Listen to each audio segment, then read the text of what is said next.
intending to deceive us, but they don't give us all the truth. They don't know all the truth. Therefore, we make a wrong conclusion. So we have to be careful on that side too. And we've seen examples of that too in the Bible. All right, let's get on and get Joseph in Egypt. Run through chapter 39. Look at the narrative there right quick. This is the big point here. The Lord was with Joseph. All through this whole process, God's behind this. Yeah. But it's still his will to get him to the place where he wants him to be here. Joseph's going to be successful. Yeah, he's going to have some downs, but he's going to be successful because of the fact the Lord's with him. And he believed and he trusted the Lord. Now, the success that Joseph had, even where he was put, was noted by Potiphar. Remember, Potiphar bought him. He's a slave of Potiphar's here. But Potiphar notices this. You got to keep in mind now, as we get to the next part here, that Joseph is a young man, 17 when he was sold. It says he was a handsome man. Like one version says he was well built. So he was a hunk of a man, if you will, here, a young 17-year-old. And he's in his master's house, going about the activities there. Now, God blesses not only Joseph, he blesses Potiphar and everything he has in his house and his fields, all because of Joseph's presence there.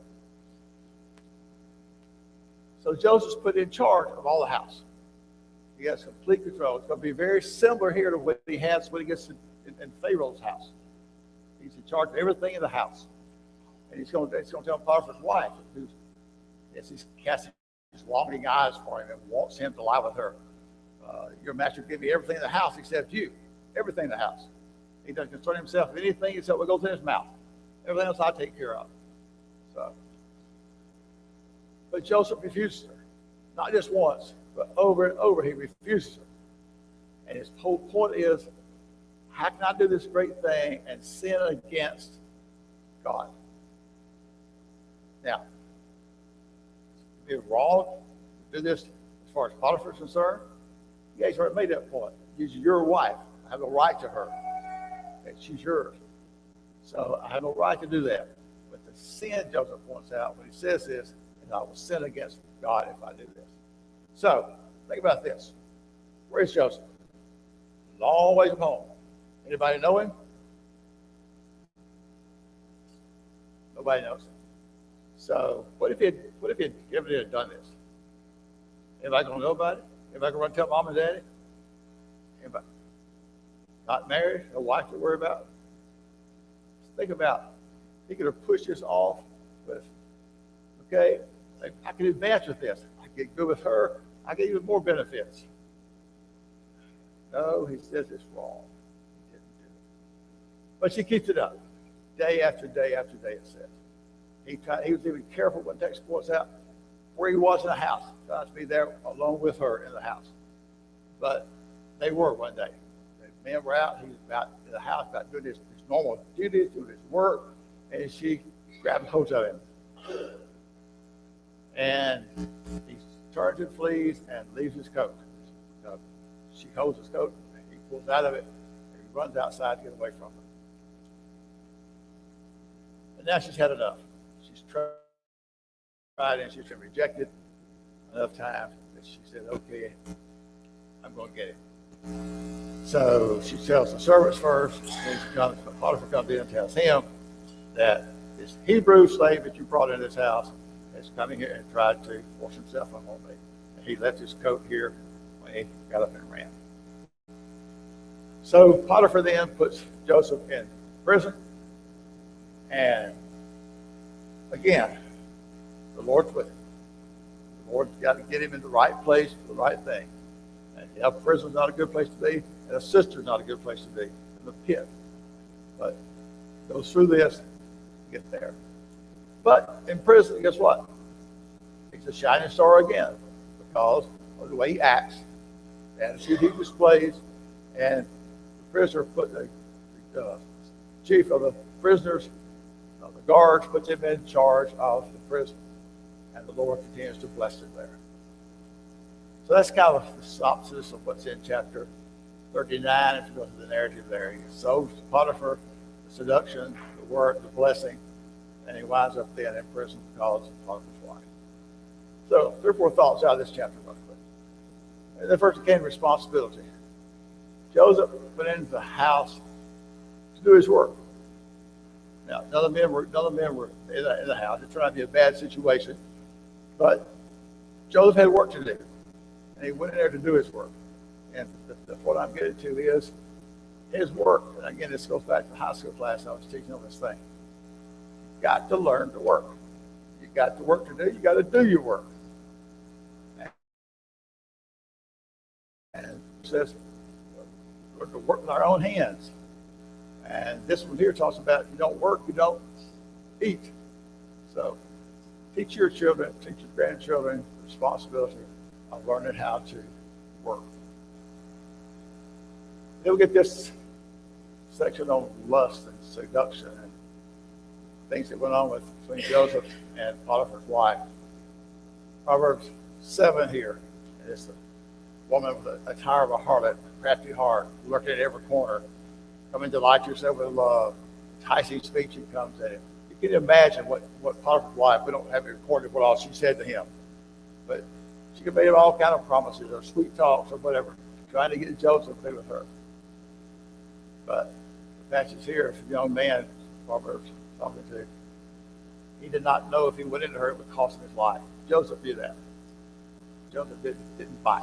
He didn't take this thing here. Then we got lying coming here again. We see him lying over and over and over and over through the book of Genesis. And the condemnation here to all liars. The part of the lake burned fire for himself.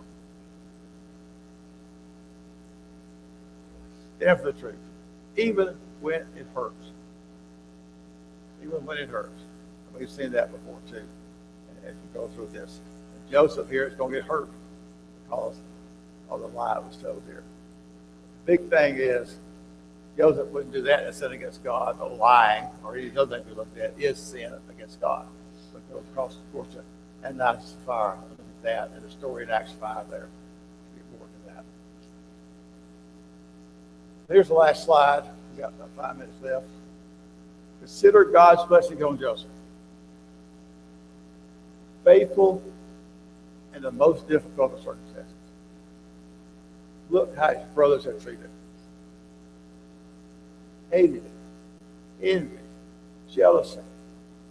Were willing to kill it. Put blood on his coat and take it back to his father.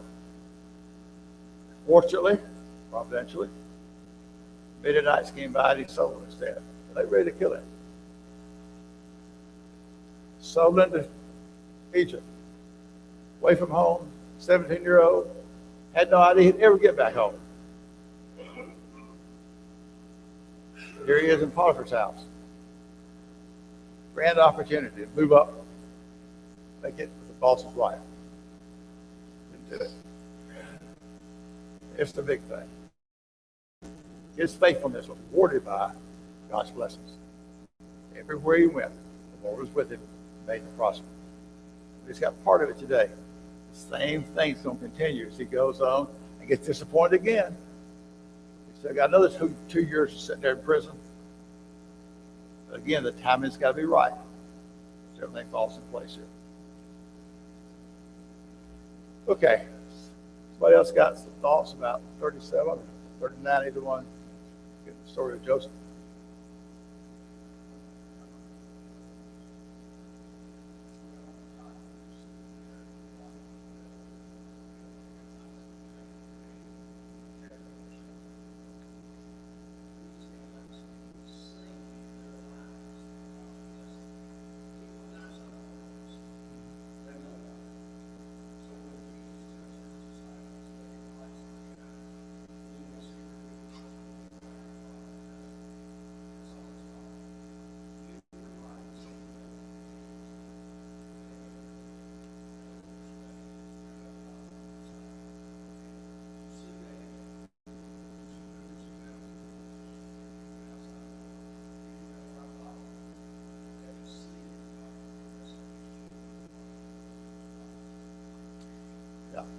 In case you didn't hear what I was saying, it was obvious that people around Abraham or Joseph or these other characters we study back here, we're seeing times already in our study in the book here that people noticed and had some comment about the fact that God was blessing Abraham.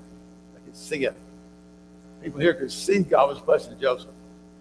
So our application to us is we need to live such a way that people around us will see that we're different, that God blesses us, that we know who he is.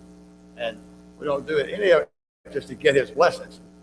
But the verse he quoted here from Matthew 5, that your light so shine that who gets the glory from that? God does. Okay. So we live our lives, we get the blessings. We live our lives in a way that God's glorified.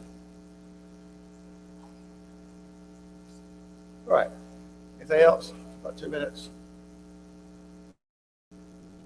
All right. See, we got 40 and 41, 42 out there Wednesday night. The next 2 chapters there. 40, 41, I think just maybe 2 chapters. But you look to see. Be reading your stuff. Please read this stuff. Just read this text a couple times between now and then. We don't get all the details of the narrative, but you pick those up, get the highlights, and try to get some lessons from it. Okay, thanks. 40 through 42, 3 chapters. Okay.